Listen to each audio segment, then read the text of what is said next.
As a Christian, God's given all of us a specific calling. I want to talk about that this morning in your morning cup of inspiration.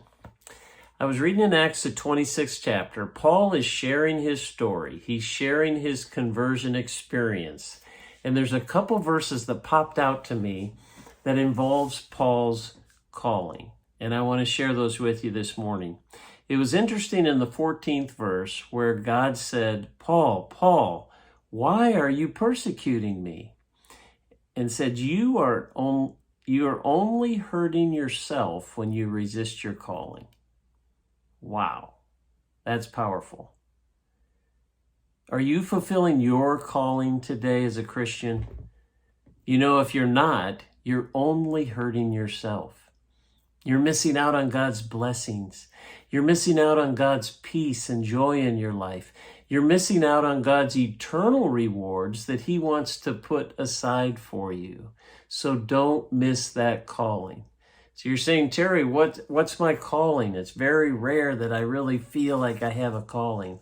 Well, your calling is no different than Paul's. We can move over to the 17th and 18th verse. It's very clear what Paul's calling was. And it was interesting that Paul, if you'll recall, was blinded. God met him on the road to Damascus, blinded him for multiple days before he opened his eyes again. Listen to what it says. God told him that he was going to send him to the Jews and to the Gentiles. And he said, and you will open their eyes to their true condition so that they may turn from darkness to the light, and from the power of Satan to the power of God. What better way for God to allow Paul to get an example of what he was going to do spiritually to these people that God did to him physically? He wandered around and couldn't see for 3 days, and the light came. God came and brought the light. That is our calling, just like it's Paul's.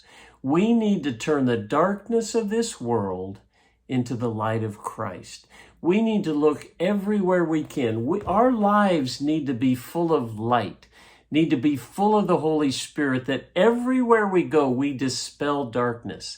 People sense that we are the light of the world. People sense our love and our concern for them and the Holy Spirit in our life.